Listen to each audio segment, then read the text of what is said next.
What is going on, everybody? It's Jeff Lightsey Jr. here on the Black Boss Channel, the Victory Formation Sports Show. It's another day, another episode, another list of topics, a big list of topics again. But this show may not run as long as my previous ones, but we got a good show. And we'll start off today by we all know today is inauguration day. Today is the day that the Trump administration leaves the White House and the Biden administration will take over.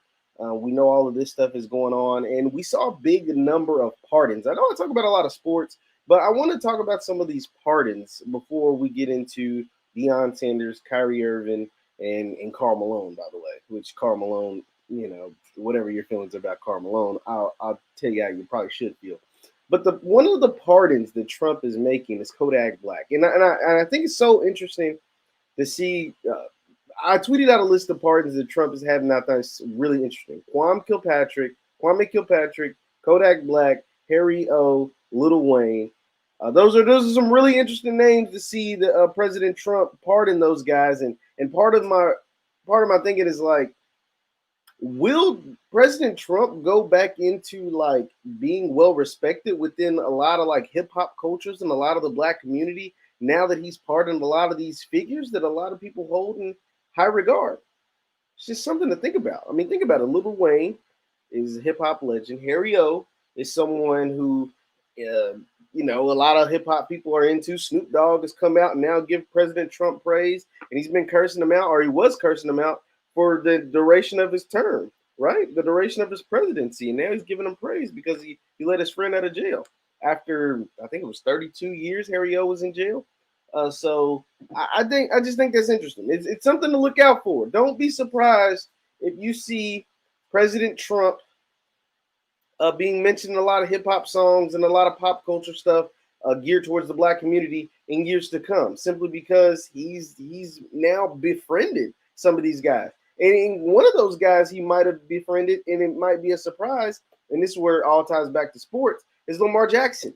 So if you guys don't remember, back on January 5th, Lamar Jackson actually tweeted at President Trump to try to get his friend from his childhood and a guy from the same neighborhood, Kodak Black, out of jail. You don't got to believe me. I can show you.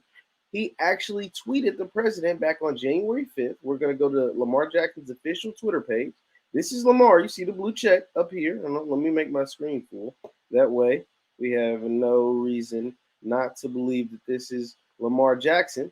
You see the blue check up there, Lamar Jackson. And this is back on January 5th. This is a tweet Lamar made to President Trump. It says, "Hey, real Donald Trump at POTUS. My friend Kodak Black deserves to be commuted. The system punished him way too hard for the paperwork crime. Free Kodak." Like, so this is a real tweet. And it seems like, I mean, I don't know if Trump and his team saw this tweet, or maybe they did, but they have, from all the reports, have decided to free Kodak Black. And Kodak is someone who's been consistently in trouble ever since ever since an adolescent, and let alone he's been famous. He's been in jail several times, but it looks like his friend Lamar Jackson made some headway. This is before Trump's accounts got disabled. He got disabled around January 6th. It was right before the storm on the Capitol, but he tweeted Trump, and it looks like his wishes have come true. So Kodak Black is free, or it looks like he will get clemency. But back to, let's get to the sports. This is what we're here for.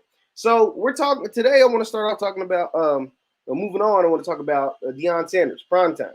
So Deion Sanders has taken over the Jackson State program. Once again, this is the Black Jeff Lightsey on the Victory Formation Sports Show. Be sure to hit the thumbs up button, like, share, subscribe, and leave your comments because I love to interact. So Deion Sanders has taken over the Jackson State program. And ever since he's taken over Jackson State, it's only been good news coming out of Jackson, Mississippi. There's only been good news for the HBCU community. It's only been good news for things around HBCU sports in general, but especially there at Jackson State. Now, for those who don't know, Jackson State was not a good program that Dion took over. Jackson State historically is a really good program. Jackson State has sent 99 players to the NFL. 99 players have been drafted via Jackson State. They have 4 Hall of Famers. Jackson State has 4 Hall of Famers. Let that sink in. Think about it. Jackson State has more Hall of Fame football players than Clemson. Like, think about how good Clemson is. Now, Clemson hasn't historically been good, but Clemson is like top tier Division I football program, and Jackson State has more Hall of Famers than them. Jackson State has 99 players drafted into the NFL. That's how historically great it's been. That's how historically great. Walter Payton went to Jackson State. Like that is the Jackson State, the I love. It is that good of a program historically. But recently, they haven't had much success. They haven't had much success, and so they took a chance on a Hall of Fame player, a Hall of Fame, college football player, NFL player, and brought him in with 0 head coaching experience, 0. And it seems to be paying off, at least on the off the field, because Dion has implemented a culture that only Dion can do. He's prime. He is Dion. He is box office. He is someone that is recognizable. He is someone that always has a smile on his face, and he's someone that's going to represent your organization to the best ability. And that is what he's been able to do. Since Deion Sanders took over the Jackson State football program, he got hired in September. He actually started coaching in December, and now we're in January. So he's really only been on the job for like a month or month and a half. And since then, since he was hired back in September, I think they have accumulated over $30 million. They're like, quote, somebody make sure you're fact checking me, over $30 million in free advertising because so many people want to talk about Dion. They want to write about Dion. They want to post them on the social media. Hell, I've done like 3 or 4 videos on Deion Sanders alone myself. Like, and he's only been on the job. He's literally been on the job for a month. He's been hired since September, but he's been in Jackson since December. That's it. Because he brings that kind of aura to your program. He's that magnifying. He's like a magnet. Everybody wants to be around him. He attracts any and everybody. And it showed recently. So Dion, I'm gonna tell you the story Deion Sanders put out. He has this big F-350 truck, big old truck, down there in Jackson, Mississippi. And at the place he was staying at, his truck got broken into. So somebody tried to did rob his truck. They broke into his truck and stole his big old stereo. Like, he had this big old boombox stereo in his truck. And he put it out on the social media about how this stereo had sentimental value and he wanted it back. And so he told the city of Jackson that he wanted his stereo back. And he put it out. He said, I'll give a reward to whoever, brings me my stereo back because it has sentimental value. I got it for a birthday gift, and I really want my stereo back. And so in less than 24 hours, Dion had his stereo back. But what was so crazy, what was even better about it was that I guess he never got to meet the guy who stole it or who returned it or whatever, but he got this handwritten note, and he wanted to give that man a job because Dion is really big on faith and values and things like that. He's like, man, this dude's out here stealing. He must need some work. He must need to, be able to provide somehow because he's trying to rob me and rob other people. Like, we need to give him an opportunity and a chance to get some work. So I think it's a really cool story.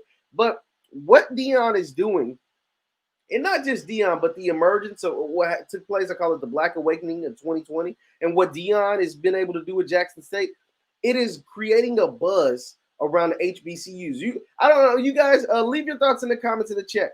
Have you guys ever heard of it's for me it's I've heard of it, but some of you may have lived through it when what was the show? Oh my god. What is it called? Oh my god, I'm drawing a blank. But it's one of my favorite shows I watched on Prime Video. It is about a different world.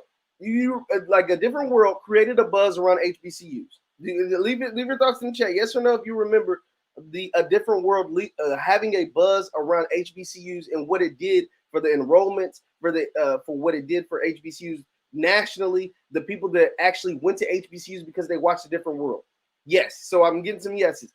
A different world created a crazy buzz for HBCUs, and it made a shift. It created a shift to make people really want to go have that kind of experience. I think that's what Deion Sanders is now doing on the football field. I think that's what Deion Sanders and a number of coaches, not just Dion, but Dion is the spearhead. Dion is the figurehead because he is the big name. He is the brand. He is prime. He is Coach Prime. He is creating that same buzz, not just for Jackson State, but for Howard, for Alcorn, for Morgan State, for Coppin State, for Kentucky State. Like, he's creating that same buzz to get athletes, TSU, to go to HBCUs. We saw with a different world, and we're now seeing it in the sports arena. What do you mean, Jeff? What do you mean we're seeing in the sports arena? Because I'm seeing these four-star athletes, these big-time transfers, going to Jackson State to compete at that level, to compete for Coach Prime, to play for Coach Prime. Yes or no? Do you remember when a different world made a difference for the enrollment of HBCUs across this country? I see the same thing happening in the sports world. We saw McCord Maker go to Howard, a five-star pro prospect, go to Howard. We see these other big-time college football players, big-time college basketball players considering going to these HBCU colleges. We see the big-time transfers headed to Jackson State. And that's only going to make the conference better, because you know why? Everybody's not going to want to go play for Dion, right? Like, everybody's not going to want to play for Dion. But there is going to be someone who wants to go beat Deion Sanders. There's going to be someone that wants to go beat Jackson State. There's someone that says, man, we can do that. What they're doing at Jackson, we can do here at Alcorn. We can do here at Grambling. We can do here at said HBCU. And I think that's only going to raise the, they always try to tell us a rising tide lift all boats. That's some BS. But in this case, it might actually work, right? Because Dion is the tide that's lifting all the boats. That I believe he's the tide that is, So somebody said that's actually why they went to Grambling State. That's beautiful. And I think that's we're going to continue to see that at the HBCU level. And Deion Sanders, whether we love him, hate him, indifferent about him, we are going to continue to see these kind of things. Yes, he got a Cadillac sponsor. Yes, he is bringing money to these institutions. He is bringing money. And the sad thing, because coronavirus and all of that stuff, we won't be able to go see the games, right? Or it's going to be a limited capacity. Because I can guarantee you every single game that Jackson State plays in is going to be sold out. I can guarantee you every single game, even if that team goes 0-6, they're only going to play 6 games during the spring. Even if that team goes 0-6 and is getting beat by 30-plus points a game, I doubt if it'll happen, but I can guarantee you all of their games will be sold out this year. Every single game. That is the impact of Deion Sanders. We can't deny it. That is the impact of having Coach Prime on your sideline. That is the impact that he will have. And like I said, that rising tide, I think when it comes to black folks, that don't make no sense, right? But in this case, that tide being Deion Sanders and applying it to college sports, it makes a whole lot of sense. It'll work. It will work. And I love to see it. I love to see that a lot of you all actually went to HBCU colleges because of a different world. And I think a lot more college athletes and just black folks in general will continue to go to HBCU colleges because of what's taking place right now. What took place in 2020 and what's taking place right now, I think we will continue to see people being educated by people that look like us, right? To continue to get the education of folks that look like us and to go play for organizations and institutions that need our best athletes. They need us. I mean, it's just the truth. I had an interview. I want to tell you a quick caveat. I had an interview last week with a man named Nate Northington. Leave in the chat if you know who Nate Northington is. Please leave in the chat if you know. Hit the thumbs up button, like, share, subscribe.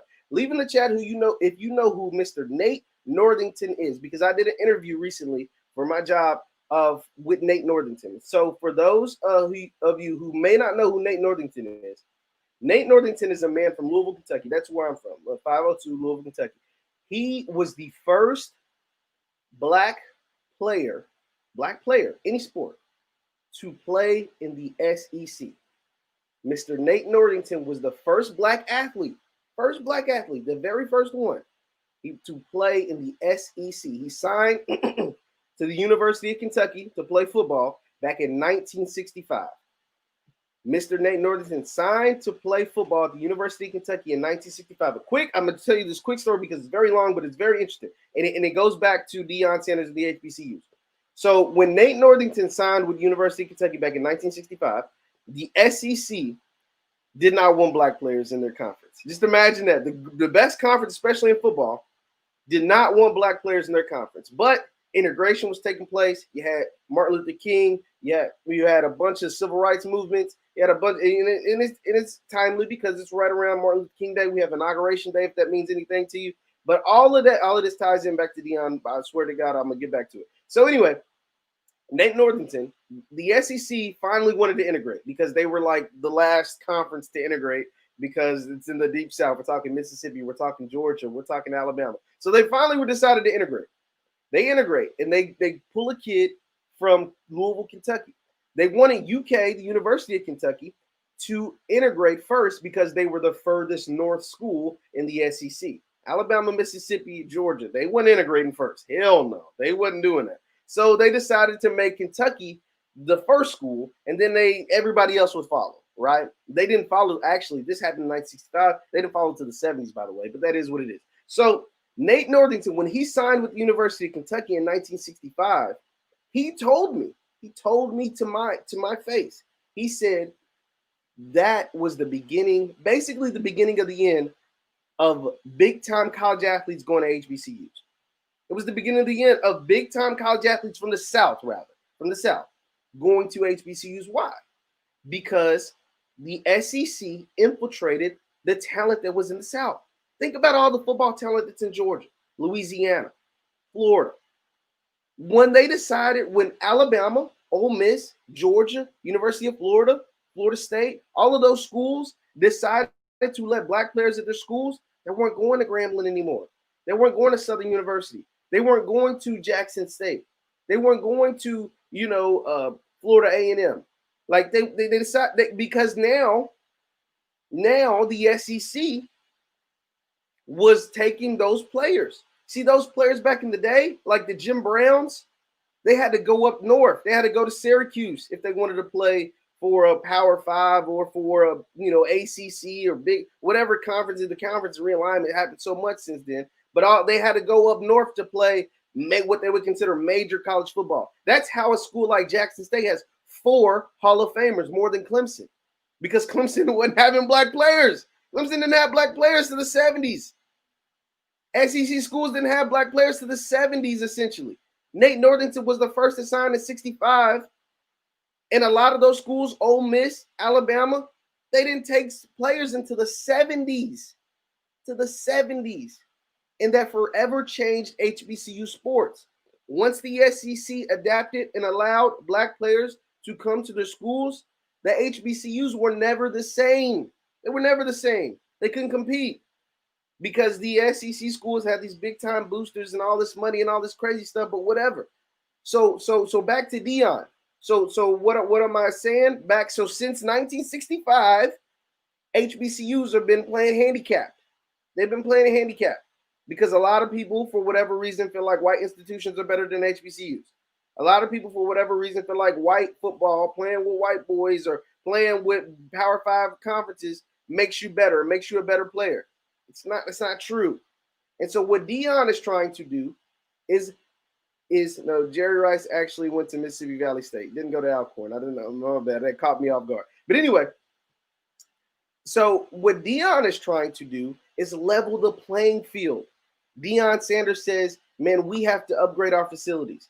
We have to give back to our children. We have to show that if you come to Jackson State, if you come to Mississippi Valley State, if you come to Southern University, you can get to the NFL. First of all, we're going to build you up as a man. That's first. Because if you don't have good character, if you don't have great values, if you're not smart with your money, whatever, it doesn't matter. It does not matter what school you go to. You won't make it in life. But once we build you up as a man, we're going to prepare you to play at the next level. There's no reason why you should feel like you have to go to Georgia or Alabama or Florida or whatever to get to the NFL and not go to Jackson State University. So that's what I love about Deion Sanders. That's why I love so much and I'm rooting so hard for what he's doing at Jackson State, because I know it's going to affect Alcorn. I know it's going to affect Grambling. I know it's going to affect Mississippi Valley. I know it's going to affect Alabama A&M. I know it's going to affect all of these schools. All of them are going to benefit from having a guy like Deion Sanders in their conference, in their arena, at a HBCU school. That's why I love it so much. And so like I said, he's getting 4-star athletes, whether it's high school. He's getting big time Power 5 transfers, guys that were 4 and 5 stars in high school that went to maybe a Missouri and didn't like it, or a USC and didn't like it, or South Carolina or SEC school or whatever. And so I love to see the tide reverse, because like I said, back in 1965, Mr. Nathaniel Northington, Nate Northington, look up the name. He integrated the SEC conference. He was the first black athlete to play in the SEC conference, and the HBCUs have been forever handicapped ever since. They've never been the same. So moving on. Be sure to hit the thumbs up button, like, share, subscribe, guys. Thanks for kicking it with me this morning. The Victory Formation Show. Yes, Grambling, coached by Eddie Robinson, they were a powerhouse. There's a lot of powerhouses throughout the history of HBCU sports, whether it's on the football field, on the basketball court, a bunch of powerhouses. Eddie Robinson was most certainly one. So moving on to what else is taking place. So I talked about the pardon in the Kodak Black. I talked about Deion Sanders and the impact of HBCUs. I want to also touch on, really quickly, Karl Malone. So Karl Malone is the Hall of Fame basketball player, of course. So let me pull up my Twitter really quick. Karl Malone is a Hall of Fame basketball player. He played for the Utah Jazz, we all know. He also played for the Los Angeles Lakers at the end of his career. And Karl Malone is someone who doesn't say much, and rightfully so. He shouldn't say much, because we shouldn't listen to Karl Malone. Like, I'm going to just be honest. Like, we really shouldn't care too much about what Karl Malone got going on. We really too much shouldn't care about what the hell's going on in Karl Malone's life. But anyway, Karl Malone was on a very well-known podcast known as the Knuckleheads Podcast. They are a basketball show hosted by Darius Miles, I want to say, and Quentin Richardson. Quentin Richardson and Darius Miles host the Knuckleheads Podcast. Let me share my screen. And Karl Malone had some interesting things to say about Zion Williamson. So Karl Malone, as we know, played, 19, 20 years in the NBA, Hall of Famer. He was a really good basketball player, but he was a terrible person. But this is what Karl Malone had to say about Zion Williamson. So Karl Malone says, quote, he needs to be averaging 40 minutes per game. You're 21, 22-year-old kid. Your ass shouldn't be getting tired. So that's what Karl Malone had to say about Zion. But see, here's the thing. Here's what I find issue with Karl Malone. Karl Malone shouldn't be speaking. He shouldn't be speaking on Zion. He shouldn't be speaking on basketball. And Karl Malone doesn't speak a lot, by the way. Like, let's be real. He doesn't talk a lot, but there's a reason. So leave a yes or no in the chat. You guys know the Karl Malone story before I dive into it. Yes or no in the chat. Let me know if you know the Karl Malone story. What took place with Karl Malone and why I say he shouldn't be talking a lot. Yes or no in the chat if you know the Karl Malone story, because we're about to dive into it just a little bit, and then I'll get back to our regular scheduled program. So Karl Malone is, like I said, he was a Hall of Fame basketball player, and golly, okay. So okay, here we go. So he is a Hall of Fame basketball player. And he is someone, like I said, that shouldn't be speaking a lot, because he has a daughter named Cheryl Ford, and she has a twin brother. So when Karl Malone, he was a really good basketball player in college, by the way. He was taking a lottery pick back in the 1980s. But when he was at college at Louisiana Tech, he was a star at Louisiana Tech, star basketball player. When he was at Louisiana Tech, Karl Malone impregnated a 13-year-old girl. Yes, he was a college star basketball player. And he got a 13-year-old girl pregnant. And he just denied. And he tried to get her to have an abortion. She wouldn't. And she ended up having birth to twins. She birthed twins, and one of the twins' name was a famous basketball player by the name of Cheryl Ford. Now, Cheryl Ford went on to be an amazing WNBA basketball player. Cheryl Ford had a number of awards, a number of things, and Karl never recognized her as his daughter. He never recognized Cheryl Ford. As her star continued to grow, and people in the media knew that Karl Malone, this famous basketball player, was her dad, he never recognized her. Cheryl Ford, ironically, Cheryl Ford and her brother, she had a twin brother, so it was actually twins. The twin brother. They both starred and played basketball at Louisiana Tech University, the same university that their dad starred at. Yes, it's sad. It's very sad. Never heard of her. Look up Cheryl Ford. Matter of fact, we can look up Cheryl Ford together, and I can tell you how good Cheryl Ford is.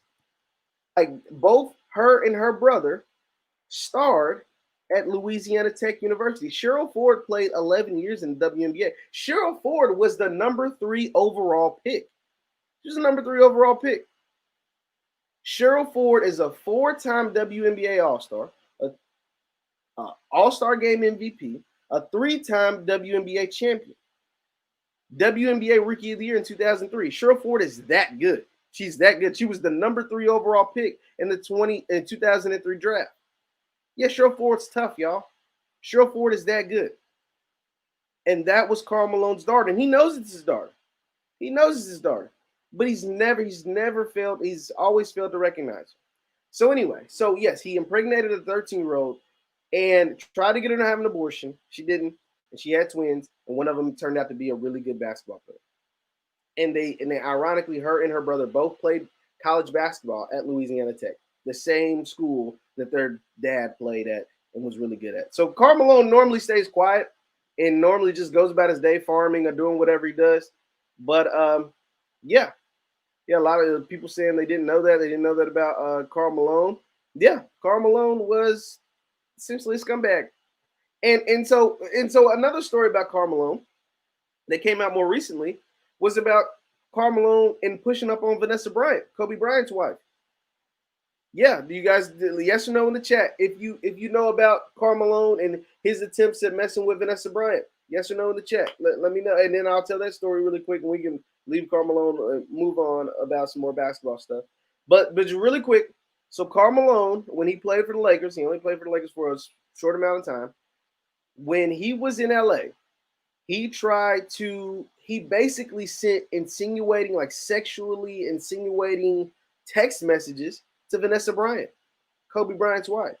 First, he said something kind of slick, and she kind of just left it alone. You know what I'm saying? Like she really was like, okay, maybe he just ain't in the right frame of mind or whatever. And then he sent her messages, and Kobe had to check Karl Malone. Kobe was like, yo, G, this ain't it. Nah, this ain't cool. Like you can step off my wife, G. So that is what happened with Karl Malone.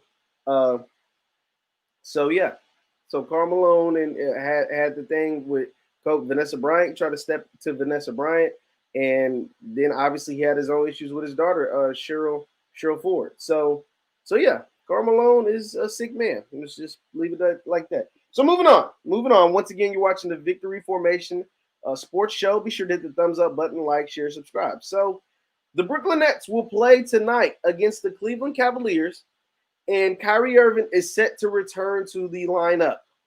Kyrie Irving obviously has missed the last 7 games for personal reasons. And Kyrie had a press conference yesterday, and he talked about essentially that he missed the games. He missed the games because he had family issues. So for those of you that don't know, Kyrie Irving is from the Northeast. Kyrie Irving is from that New Jersey, New York area. Kyrie Irving starred at St. Patrick's High School in that New Jersey area. He actually played high school basketball with Michael Gilchrist, who starred at Kentucky and now still plays in the NBA. He was the number 2 overall pick. Kyrie Irving is from that area, so he's local. So playing in Brooklyn is home for him. He has a lot of family members that are local, and so what he was saying was that he missed all these games essentially because he had family issues. He was tending to some family problems. He was tending to some family stuff, and so that's why he missed the last 2 weeks and hasn't played in the last 7 games. But now he will return to the Brooklyn Nets lineup. He is returning today, and we get our first glimpse of what it's going to look like with James Harden, Kyrie Irving, and Kevin Durant all on the same team. I cannot wait to watch it because it is the number 1 attraction in all of basketball. Kyrie Irving, Kevin Durant, James Harden, all on the same team is the number 1 attraction in all of sports, in all of basketball. How in the world will this work? Will it work? How will it work? Who is going to be mad? Who is going to be upset? Who's not going to like it? This team has all the firepower of an NBA champion. This team has enough firepower to knock off the Lakers. This team has so much firepower, there's no way that they should not make the NBA Finals. This team is finals or bust. Kevin Durant is playing at the best of his career. Kevin Durant is literally the front runner for MVP.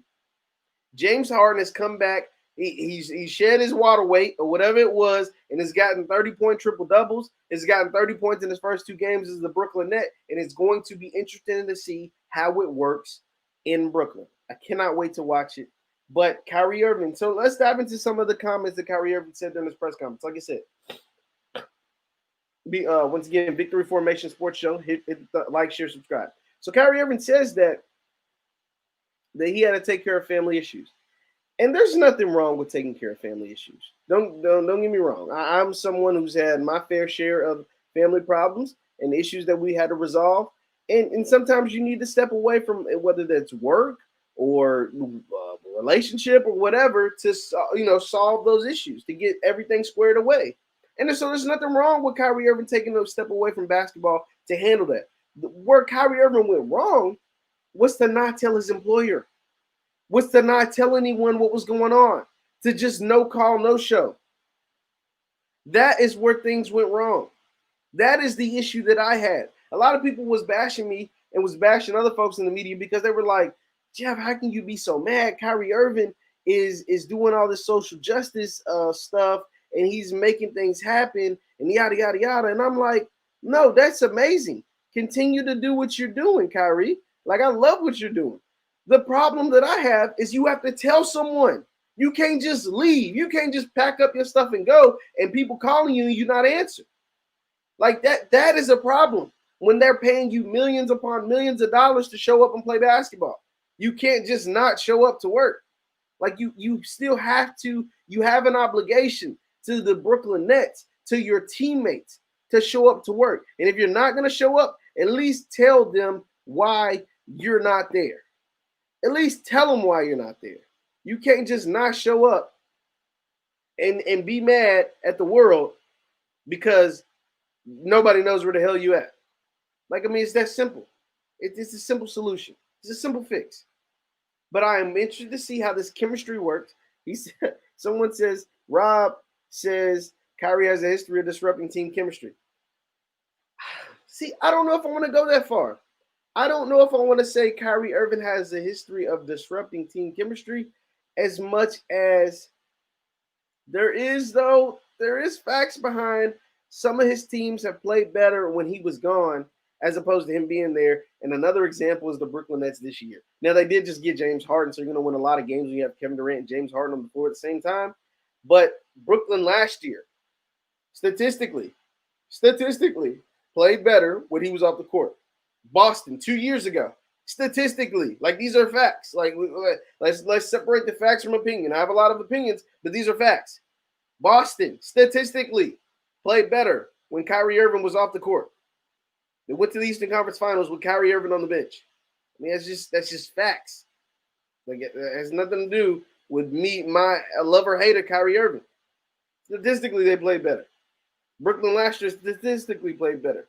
Brooklyn this year, although they have James Harden and Kevin Durant, they're playing better without Kyrie. Like it's just the truth. So I don't want to say that he disrupts team chemistry, but teams sometimes do play better when Kyrie's not available. What that says about Kyrie, I don't know. But I am interested to see how it works. We're going to get our first dose of it tonight against the Cleveland Cavaliers, ironically. Cleveland was Kyrie's first team. Cleveland is the team that took Kyrie Irving number 1 overall. Cleveland is a team that Kyrie Irving has a lot of history with. He helped bring a championship to the city of Cleveland, the first major championship in all of sports in over 50 years. It's going to be fun to watch, man. It's going to be fun to see what Kyrie, what Durant, what Harden all look like on the basketball court together. Guys, that is it for the Victory Formation Sports Show. Thank you for tuning in with me. I hope you learned something today. Hope you learned something about Nate Northington. Go look up Nate Northington. Go look up Karl Malone and his sick history with his daughter Cheryl Ford. And be sure to tune in tomorrow at 8 a.m. Central, 9 a.m. Eastern, every morning, every weekday morning. The Victory Formation Sports Show. We talk about crazy stuff. We talk about the stuff that's happening in the world of sports. Even today, we talked about a little bit about the inauguration and some of the pardons of President Trump on his way out of the door, and as Joe Biden takes over, transition of power as the President of the United States. Once again, I'm Jeff Lightsey Jr. at the Black Boss Channel. Be sure to hit the thumbs up button, like, share, subscribe, and tell a friend to tune in with us every morning at 8 a.m. Central, 9 a.m. Eastern. And I'll see you guys tomorrow morning. Peace.